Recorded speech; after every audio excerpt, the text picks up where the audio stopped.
ಆತ್ಮೀಯ H16 news ಅರ್ಥಾತ್ ಸೀತಾರಾಮ್ ನ್ಯೂಸದ ವೀಕ್ಷಕರೇ, ನಾನು ನಿಮ್ಮವ ಎಂ ಆಯುಧ ಮಲ್ಲಪ್ಪ ಜೊತೆ ಅವರು. ತಾವು ಈಗ ಸುದ್ದಿಗಳ ಲೋಕಕ್ಕೆ ಎಂಟ್ರಿ ಹೊಡಿತಾ ಇದ್ದೀರಿ. ಈ ಸುದ್ದಿಗಳನ್ನು ಪ್ರತಿಯೊಂದು ನೋಡೋ ಜೊತೆಗೆ ನಿಮ್ಮ ಅಭಿಪ್ರಾಯಗಳನ್ನು ಹಂಚ್ತಾ ಇರಿ. ಯಾಕಂದರೆ ಈ ಸುದ್ದಿಗಳು ನಿಮಗಾಗಿ, ನಿಮ್ಮ ಬದುಕಿಗಾಗಿ, ನಿಮ್ಮ ವೈಚಾರಿಕೆಗಾಗಿ, ನಿಮ್ಮ ತಿಳುವಳಿಕೆಗಾಗಿಯೂ ನಿಮಗೂ ಗೊತ್ತು. ಜೊತೆಗೆ ನಮಗೂ ನಿಮ್ಮೊಂದಿಗೆ ಇದೊಂದು ಮಾತಾಡುವಂಥ ಜೊತೆಗೆ ಸುದ್ದಿಗಳನ್ನು ಬಿಡುವಂಥ ಕೆಲಸ. ಈ ಕೆಲಸದಲ್ಲಿ ನಾವು ನಿಮ್ಮೊಂದಿಗಿದ್ದೀವಿ ಅಂತ ಹೇಳ್ತಾ ನೋಡ್ತಾ ಇರಿ ಸುದ್ದಿಗಳನ್ನು.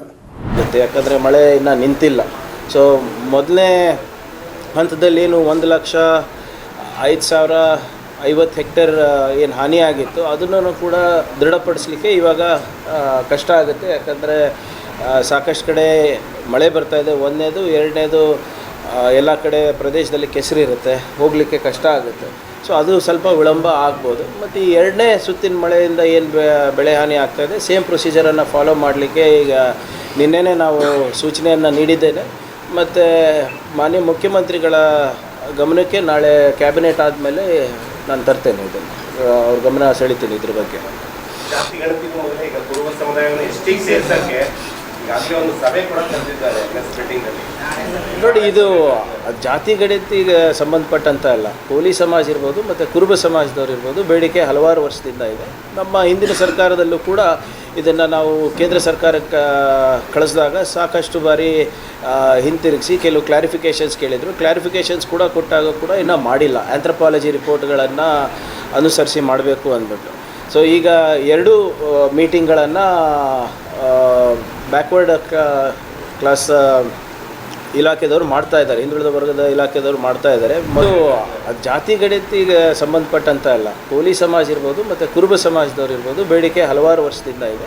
ನಮ್ಮ ಹಿಂದಿನ ಸರ್ಕಾರದಲ್ಲೂ ಕೂಡ ಇದನ್ನು ನಾವು ಕೇಂದ್ರ ಸರ್ಕಾರಕ್ಕೆ ಕಳಿಸಿದಾಗ ಸಾಕಷ್ಟು ಬಾರಿ ಹಿಂತಿರುಗಿಸಿ ಕೆಲವು ಕ್ಲಾರಿಫಿಕೇಷನ್ಸ್ ಕೇಳಿದರು. ಕ್ಲಾರಿಫಿಕೇಷನ್ಸ್ ಕೂಡ ಕೊಟ್ಟಾಗ ಕೂಡ ಇನ್ನೂ ಮಾಡಿಲ್ಲ. ಆಂಥ್ರಪಾಲಜಿ ರಿಪೋರ್ಟ್ಗಳನ್ನು ಅನುಸರಿಸಿ ಮಾಡಬೇಕು ಅಂದ್ಬಿಟ್ಟು. ಸೊ ಈಗ ಎರಡೂ ಮೀಟಿಂಗ್ಗಳನ್ನು ಬ್ಯಾಕ್ವರ್ಡ್ ಕ್ಲಾಸ್ ಇಲಾಖೆದವರು ಮಾಡ್ತಾಯಿದ್ದಾರೆ, ಹಿಂದುಳಿದ ವರ್ಗದ ಇಲಾಖೆದವರು ಮಾಡ್ತಾಯಿದ್ದಾರೆ. ಮೊದಲನೇದು ಕುರುಬ ಸಮಾಜದ ಕರೆದಿದ್ದಾರೆ ಅನಿಸುತ್ತೆ, ಬಹುಶಃ 14ನೇ ತಾರೀಕು ಕರೆದಿರ್ಬೋದು. ಕೋಲಿ ಸಮಾಜದವ್ರದ್ದು ನಾಳೆ ಕರೀತಾ ಇದ್ದಾರೆ. ಎರಡೂ ಸಪ್ರೇಟಾಗಿ ಕರೆದು ಮಾಡ್ತಾಯಿದ್ದಾರೆ. ಮತ್ತು ಈಗಾಗಲೇ ಇವೆರಡರ ಸಂಬಂಧಪಟ್ಟಕ್ಕೆ ಈಗಾಗಲೇ ನಾನು ಕೂಡ ನಮ್ಮ ಜಿಲ್ಲೆಗೆ ಸಂಬಂಧಪಟ್ಟಂಥ ವಿಷಯಗಳಿಗೆ ಚರ್ಚೆ ಮಾಡಿದ್ದೇನೆ. ಉದ್ದೇಶ ಸೆಪ್ಟೆಂಬರ್ 17ನೇ ತಾರೀಕು ಆಳಂದ ನಗರದಲ್ಲಿ ಭಾರತೀಯ ಜನತಾ ಪಾರ್ಟಿಯ ನೂತನವಾದಂಥ ಒಂದು ಕಾರ್ಯಾಲಯದ ಉದ್ಘಾಟನೆಯ ಕಾರ್ಯಕ್ರಮ. ಈ ಕಾರ್ಯಕ್ರಮವನ್ನು ನಮ್ಮ ರಾಜ್ಯ ಅಧ್ಯಕ್ಷರಾದಂಥ BY ವಿಜೇಂದ್ರ ಅವರು ಹಾಗೂ ವಿರೋಧ ಪಕ್ಷದ ನಾಯಕರಾದಂಥ ಚಲವಾದಿ ನಾರಾಯಣ ಸ್ವಾಮಿ ಅವರು ಬಂದು ಈ ಕಾರ್ಯಕ್ರಮ ನಡೆಸ್ಕೊಡಲಿದ್ದಾರೆ. ಮತ್ತು ಅದರ ಜೊತೆಯಲ್ಲಿ ಆಳಂದ ಶ್ರೀರಾಮ್ ಮಾರ್ಕೆಟ್ನಲ್ಲಿ ಹಿಂದೂ ಮಹಾಗಣಪತಿ ಸಮಿತಿಯವರು ಈ ವರ್ಷ ದಶಮಾನೋತ್ಸವ ಕಾರ್ಯಕ್ರಮ ಇರೋದ್ರಿಂದ ವಿಜೃಂಭಣೆಯಿಂದ ಅರ್ಥಪೂರ್ಣ ರೀತಿಯಲ್ಲಿ ಮಾಡಬೇಕಂತಂದು ವಿಚಾರ ಮಾಡಿ ಅದು ವೇದಿಕೆ ಮುಖಾಂತರ ಆಳಂದ ತಾಲೂಕಿನ ಮಾಜಿ ಶಾಸಕರು, ಸ್ವತಂತ್ರ ಹೋರಾಟಗಾರರಂಥ ದಿವಂಗತ ಶ್ರೀ AV ಪಾಟೀಲ್ ಅವರ ಒಂದು ಜನ್ಮ ಶತಮಾನೋತ್ಸವ ಕಾರ್ಯಕ್ರಮ ಹಮ್ಮಿಕೊಂಡಿದ್ದು, ಈ ಕಾರ್ಯಕ್ರಮದ ಉದ್ಘಾಟನೆಯು ಕೂಡ BY ವಿಜೇಂದ್ರ ಅವರ ಹಸ್ತದಿಂದ ಮಾಡಲಾಗುವುದು. ಮತ್ತು ಅದೇ ವೇದಿಕೆ ಮುಖಾಂತರ ಬೃಹತ್ ಹಿಂದೂ ಸಮಾವೇಶ ಕೂಡ ಹಮ್ಮಿಕೊಳ್ಳಲಾಗಿದೆ. ಆ ಹಿಂದೂ ಸಮಾವೇಶವನ್ನು ಇಡೀ ಹಿಂದೂ ಸಮಾಜಕ್ಕೆ ಮಾರ್ಗದರ್ಶನ ಮಾಡಲು ಬರಲಿದ್ದಾರೆ ನಮ್ಮ ಗದಗಿನ ಜಗದ್ಗುರು ಸದಾಶಿವಾನಂದ ಸ್ವಾಮಿಗಳವರು ಬರಲಿದ್ದಾರೆ. ಅದಕ್ಕೆ ಇದು ಆಳಂದದಲ್ಲಿ ಒಂದು ಬಹಳ ದೊಡ್ಡ ಕಾರ್ಯಕ್ರಮ ನಡೆಯಲಿದೆ 17ನೇ ತಾರೀಕು. ಈ ಕಾರ್ಯಕ್ರಮದ ಜೊತೆಯಲ್ಲಿ ಇಲ್ಲಿವರೆಗೂ ಈ ವಿಚಾರಕ್ಕೆ ಸಂಬಂಧಪಟ್ಟಂತೆ ವಿಡಿಯೋ ಕಾನ್ಫರೆನ್ಸ್ನ ಹೊರತುಪಡಿಸಿ ಇಲ್ಲಿವರೆಗೂ ಅವರೇನು ಬಂದು ಇಲ್ಲಿ ವಿಸಿಟ್ ಮಾಡಿರ್ತಕ್ಕಂಥದ್ದಾಗ್ಲಿ ಅಥವಾ ರಾಜ್ಯದ ಈ ಕೃಷಿ ಸಚಿವರು ಇಲ್ಲಿವರೆಗೂ ಬಂದಿದ್ದಾರಾ?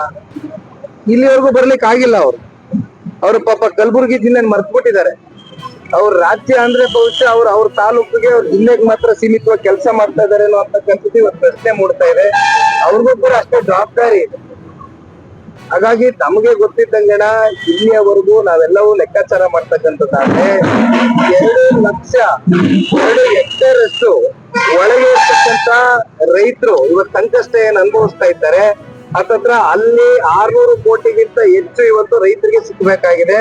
2 ಹೆಕ್ಟರ್ಗಿಂತ 2 ಲಕ್ಷ ಹೆಕ್ಟರ್ಗಿಂತ ಹೆಚ್ಚಾಗಿರ್ತಕ್ಕಂಥ ರೈತರಿಗೆ 250 ಕೋಟಿ ರೂಪಾಯಿಯಷ್ಟು ಹಣ ಬಿಡುಗಡೆ ಆಗ್ಬೇಕಾಗಿದೆ. ಒಟ್ಟಾರೆಯಾಗಿ 900 ಕೋಟಿಯಷ್ಟು ಇವತ್ತು ಹಣ ಬಿಡುಗಡೆ ಮಾಡಿದ್ರೆ ಮಾತ್ರ ಇಲ್ಲಿ ರೈತರು ಉಳಿಲಿಕ್ಕೆ ಸಾಧ್ಯ.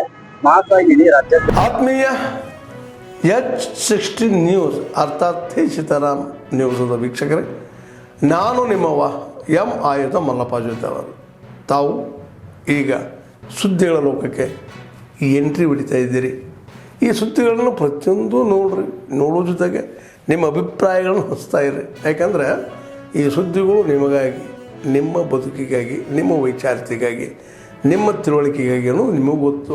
ಜೊತೆಗೆ ನಮಗೂ ನಿಮ್ಮೊಂದಿಗೆ ಇದೊಂದು ಮಾತಾಡುವಂಥ ಜೊತೆಗೆ ಸುದ್ದಿಗಳನ್ನು ಬಿಡುವಂಥ ಕೆಲಸ. ಈ ಕೆಲಸದಲ್ಲಿ ನಾವು ನಿಮ್ಮೊಂದಿಗಿದ್ದೀವಿ ಅಂತ ಹೇಳ್ತಾ ನೋಡ್ತಾ ಇರಿ ಈ ಸುದ್ದಿಗಳನ್ನು.